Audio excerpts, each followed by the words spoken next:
Welcome back to Finding Focus Talks. Today we're continuing our How to Walk with God series where we're walking through the Bible, and today we're going to be in Genesis chapters 10 through 17, covering all of that.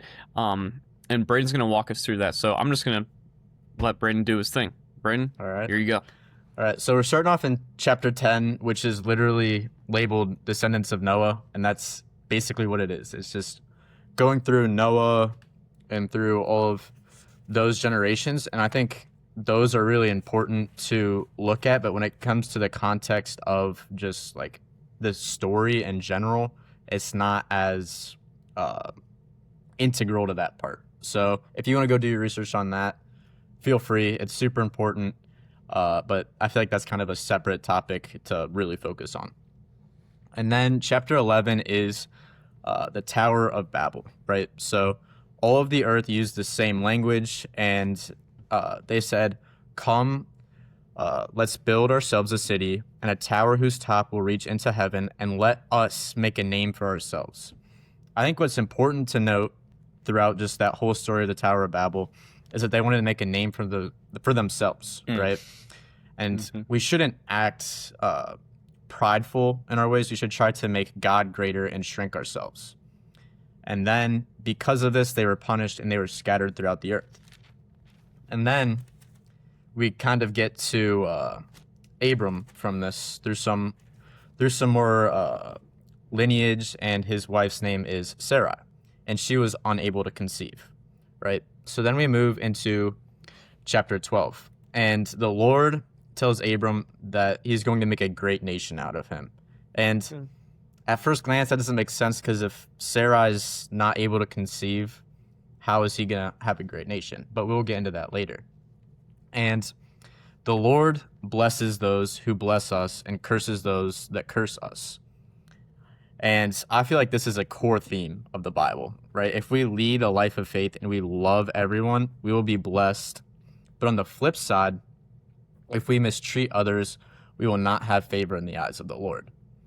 And Abram, as he's going out throughout this journey and what we talk about, he continues to build altars, right? And he prays to him at these altars. So he maintains this intimacy with the Lord as he goes throughout his journey. He doesn't stop. He just continues to build these altars along the way. I thought that was something super important. And this is the first one he builds in chapter 12.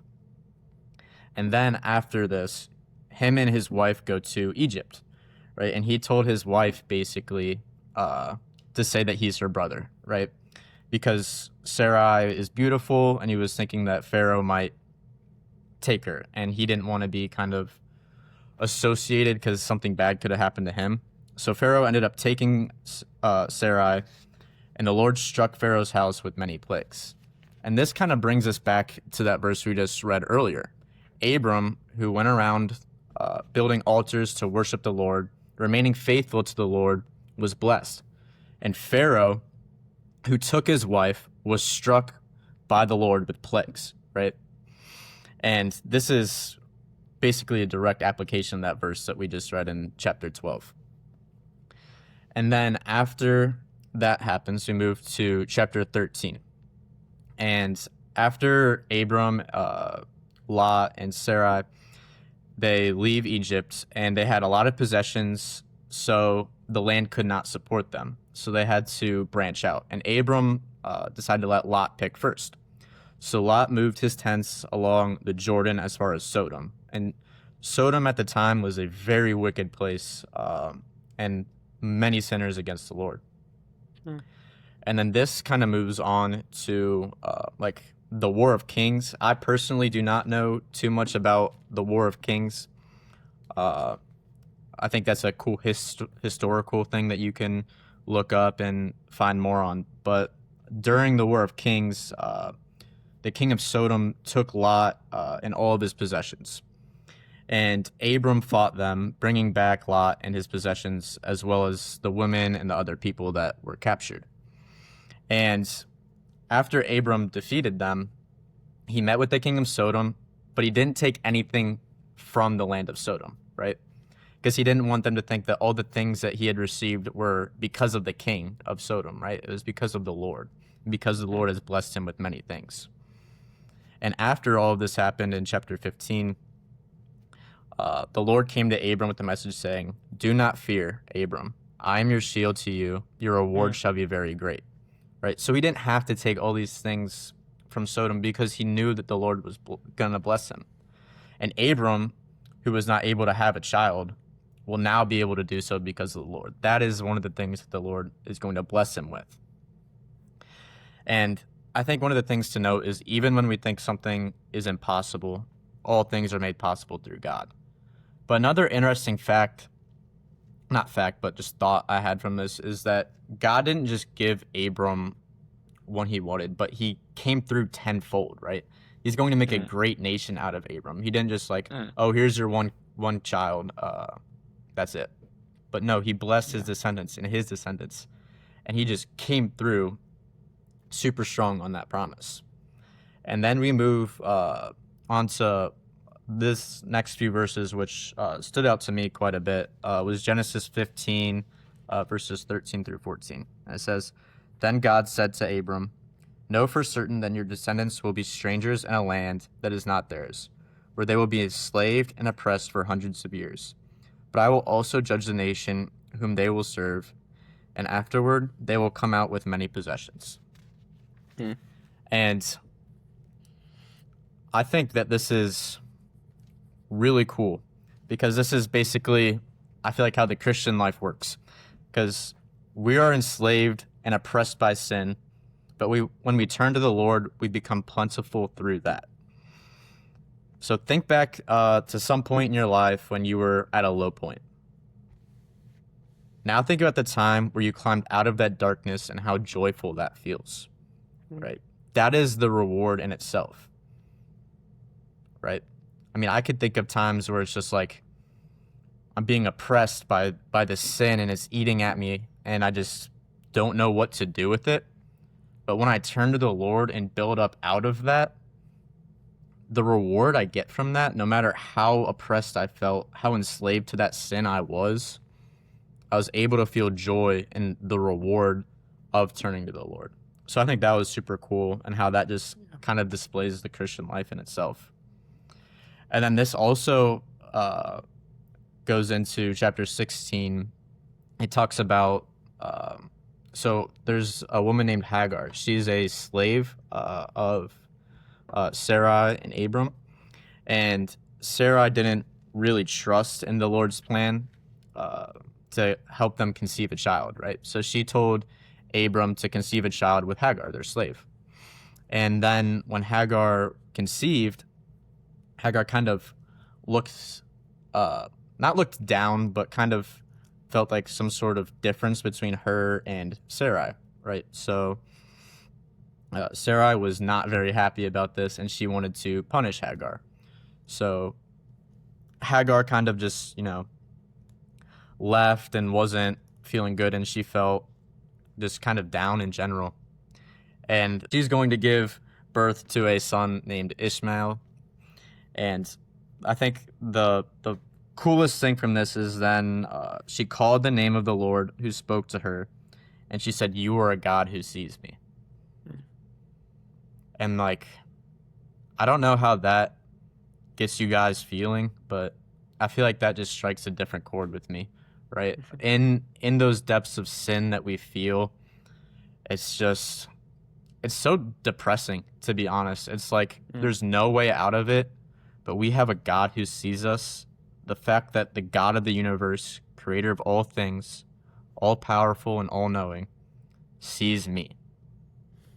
And the fact that every individual, it's not just me, not just you, but every single individual on this planet, no matter who you are, what you've done, he meets you there, right? He met Hagar in this moment. He met me in my moment, Nick in his moment, right? All of these things, and he just struck a chord in us. And then when you look back on that later, he's like, man, that is a God who sees me. I just thought that was super cool. Yeah. And then we move on to chapter 17, which is God's covenant with Abram. And Abram's name ends up changing to Abraham and Sarai to Sarah. And this covenant is marked by circumcision.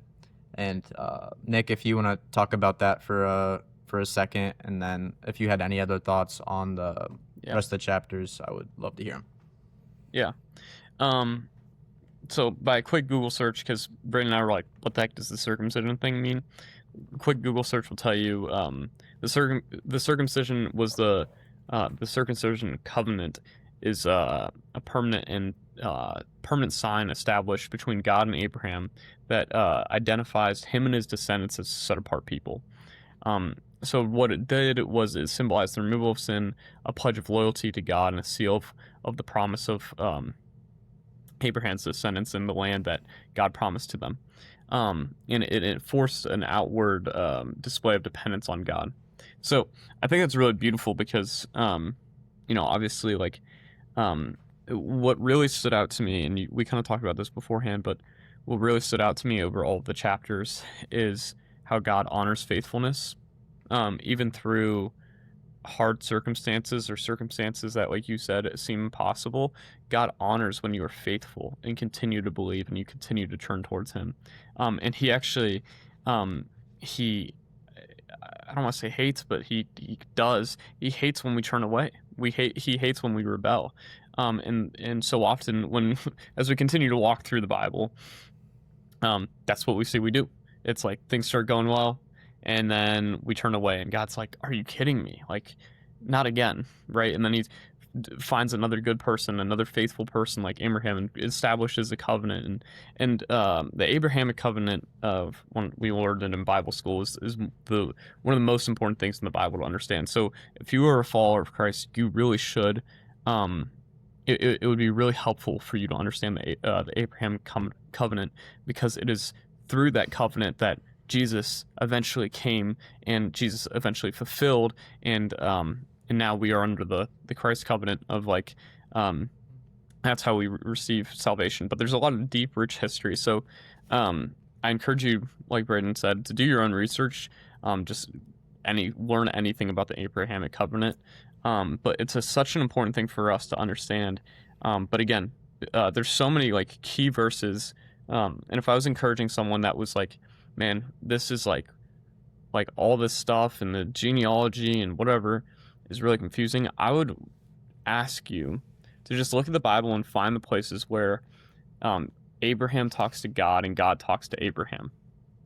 Those are just all of those moments are like so beautiful. Like Braden, when you said like, I have a God who sees me, like, I agree with you. It just strikes you in a way of like, man, like it's really hard to describe God. It just is. Mm-hmm.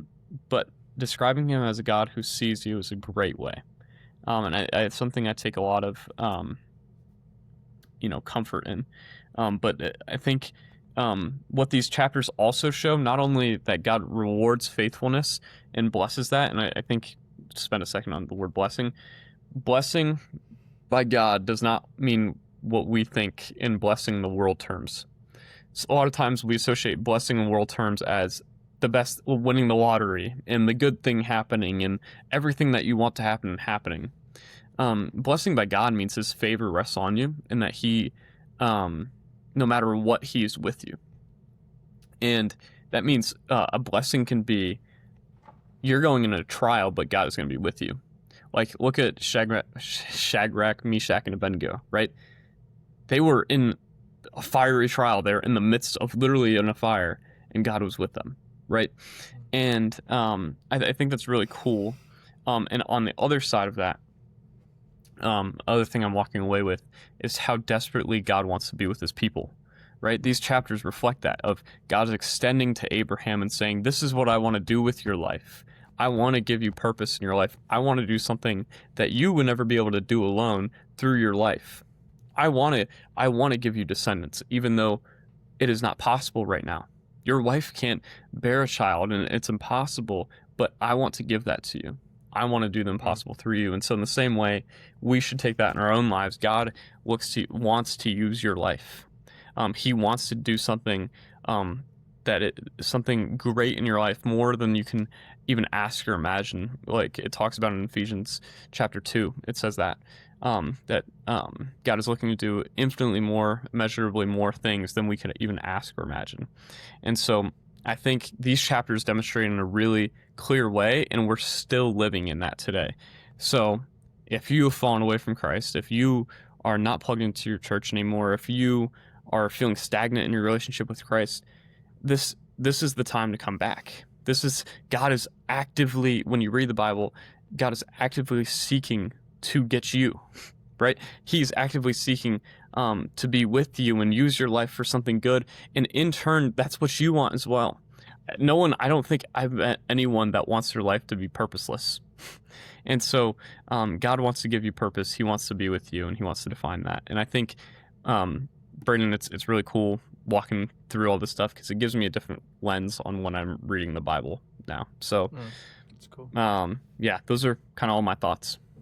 Yeah. One other thought I wanted to add was a cool analogy I heard. It was like when you're feeling really good, right? You don't call your doctor, right?